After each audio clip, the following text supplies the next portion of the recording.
Most people don't think twice about their bolts until they start seeing inconsistent groupings at 40 yards, and that is exactly where these things start to make sense.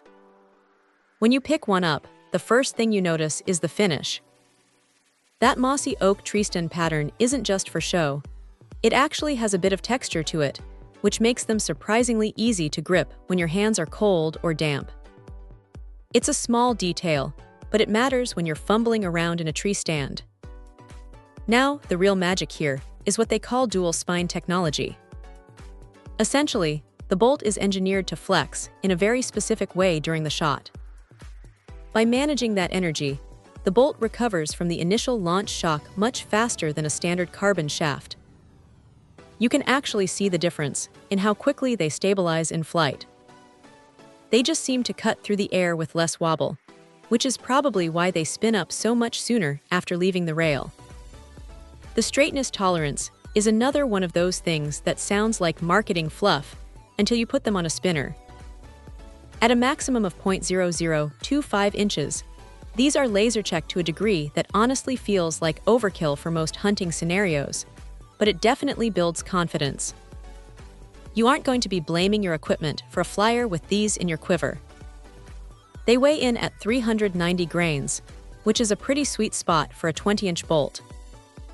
It's heavy enough to carry some serious kinetic energy downrange, but light enough to keep your trajectory relatively flat.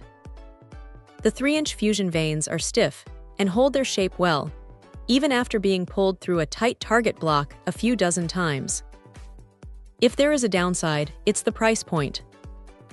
You are paying a premium for that carbon weave and the tight manufacturing tolerances. If you're the type of person who tends to lose arrows in the brush or shoot at rocks, these might feel a bit too precious for your wallet. Also, the camo finish, while great for concealment, can make it a little harder to find a stray bolt in the tall grass compared to a bright neon wrap. But look, if you are serious about tightening up your groups, and you want a bolt that is built to take a beating without losing its structural integrity, these are hard to ignore. They feel solid, they fly true, and they just perform exactly how you want them to when the pressure is on. It's one of those rare cases where the engineering actually translates into a better experience in the field. If you're tired of chasing accuracy issues, these are definitely worth a look. Check out the video description for updated price. And thank you for watching this video.